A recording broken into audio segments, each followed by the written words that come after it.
Hey, you doing, guys? ZedEye here. You know, I wanted to raise a question regarding of Red Dead Redemption. So we are getting a port coming on the 17th, and just in a few short days. I'm sure a lot of people, unfortunately, are gonna pick it up on day one. Well, whatever the reason it would be, you know, because perhaps the game's actually good, because the port was actually successfully done, and it genuinely works well on the PlayStation 4, and perhaps if you guys want to, on Switch as well. Now, personally, I think it's worth it some ways to actually pick this up on the Switch, because obviously, well, you were not capable of playing this game on Switch, well, ever. So I think there may be some kind of warranty of having a $50 price tag on Switch. Now on PlayStation, no, that's a different story. No, I don't believe so. That's even worth even a close considerable amount of that. But because, well, you can still play this game on PlayStation 3, but, you know, Rockstar knows about the situation, and so they're gonna, well, take the whole opportunity so that they can, you know, kind of squeeze you a little bit more and get that money. But yeah, so here's the question regarding what could be next in terms of the Red Dead Redemption. I'm not talking about Red Dead Redemption 3, obviously no. But I am talking about in terms of the remasters, remakes, ports, 60 FPS patch and all that good stuff. And of course with the current gen console availability as well, since Red Dead Redemption port is only going to be pretty much available on the older gen version, on the PlayStation 4 specifically, but not the PlayStation 5 with the native port, because you will be able to play this game on a PlayStation 5 console, but only as a backwards compatible, well, game. And as such, it kind of makes an interesting question to raise, and why I want to make this video about. So, since there still is a possibility that we may see Red Dead Redemption remastered. Hell, even, and I'm gonna go a step further, Red Dead Redemption remake. Can you believe that? That would be pretty damn incredible. Now, a lot of people will say, well, what the hell? We don't even have a remaster. Why would you even bring up a remake, right? Well, since we're talking about this is Take-Two, this is Rockstar, they're going to be very, very money hungry. It makes sense, they've done this multiple times already, whatever the reason.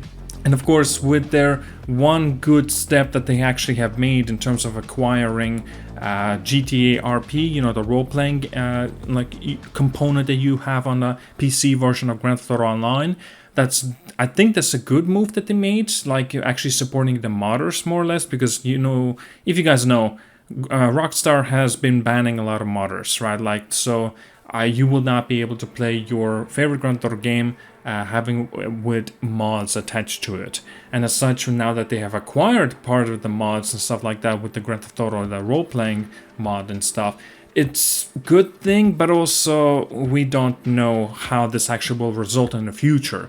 It's possible that they could have just acquired them just so they can, well, make sure that this doesn't happen in the future of like Grand Theft Auto 6 Online. I don't know, that's just my assumption. I could be wrong. It may be a good thing overall. I kind of doubt it, since with the past reputation and credibility that Rockstar has, it's a scary thought. And as such, you know, I want to get back in topic regarding the Red Dead Redemption. And as such, because with its release of the port coming on the 17th, it's still possible in a few years, maybe the 20th anniversary of Red Dead Redemption, since they came out in 2010. This means in 2030. Jesus Christ, 7 years to wait, that's going to be a ridiculous long time.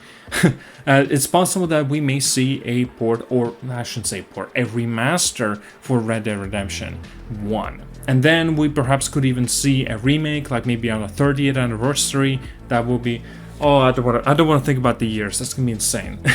It's going to be too long to wait, that's all I've got to say about that.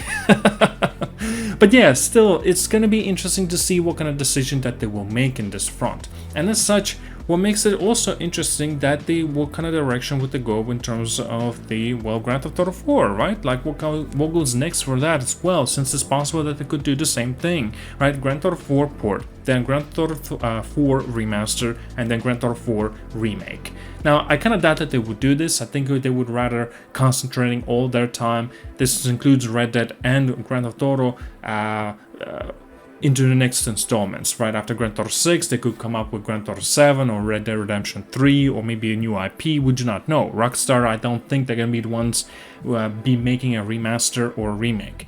Instead, I'm sure they're going to do the same thing as they've already done, outsourcing the games to different developers that are outside of Rockstar. And of course, they are the ones going to be doing this remasters and remakes, so-called, right? And that would be interesting because I would like to see what kind of approach that they'll have. And as such, because the Grove Street games were the ones that more or less remade, more or less, on different engine, the Grand Theft Auto 3, Grand Theft Auto Vice City, and Grand Theft Auto San Andreas, the definitive edition. And yeah, because of the very poor reception in 2021 when it released, it was very poorly made, done, like so many bugs, so many problems, and very, very lazy, kind of like a remake that they've done with it as well, since it has been implemented for their own engine that Rockstar used back then. And I did hear that, in terms of the engine that they had issues with, that was when in Grand Theft Auto 4 development and also the Red Dead Redemption's development. So perhaps that's why they are saying, well, at least Strauss Zelnick is saying that commercially makes sense why it's worth $50, because it was such a hell to go through to make sure that this game will be playable on the PlayStation 4 and Switch. Maybe that's the reasoning why they decided to put it at $50 price tag. And as such, makes it interesting that there still is a possibility, perhaps, Red Dead Redemption Remaster comes out, right? Port comes out first, then a remaster. Maybe then we can actually see Red Dead Redemption 2 60 FPS patch that will be popping up, and then you'll have to pay an extra $10 on top, like actually we have already seen with Grand Theft Auto 5, because Grand Theft Auto 5 got its next gen upgrade as well, and I believe you actually had to still pay an additional $10, but that was only for a limited time. Because otherwise, if you want to pick up this game new, a PlayStation 5 version, you're going to have to pay like about $40 to $50. My god. You see, like, they're quite scummy in terms of the price and the amount that you have to pay. But also, I kind of understand why they do it. It's business. Like I said, these companies, any companies in general, are not your friends. They see you as money. It makes sense why. It's not like it's like an evil scheme to do for the consumers. But being a pro-consumer, well, that's not all about that.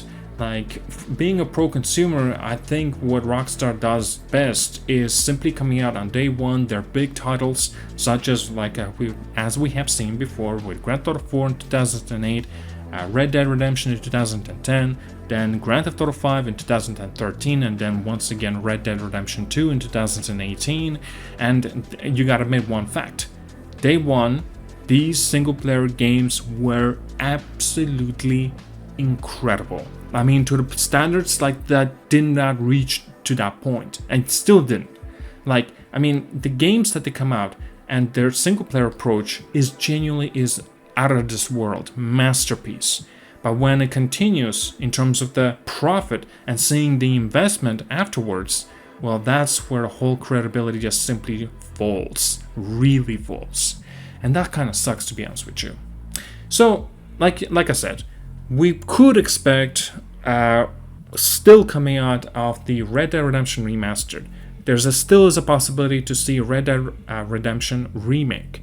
There's also a possibility to see Grand Theft Auto 4 port, remaster, and also a remake. A possibility. I would say that there still will be a port coming out for Grand Theft Auto 4. There's gonna get outsourced like it was. And I'm still genuinely looking forward to see what kind of price tag they're gonna make it so. Is it gonna be the same? What kind of improvements will it have? Will it have no improvements? So it's interesting to see the news and the information to be popping up all about this situation. Alright guys, so I want to have a little bit of a conversation and discussion regarding of Rockstar, Take-Two, and of course Grand Theft Auto, Red Dead Redemption, and plenty of other things regarding it. Alright, like and subscribe, see you guys all, and have a wonderful day.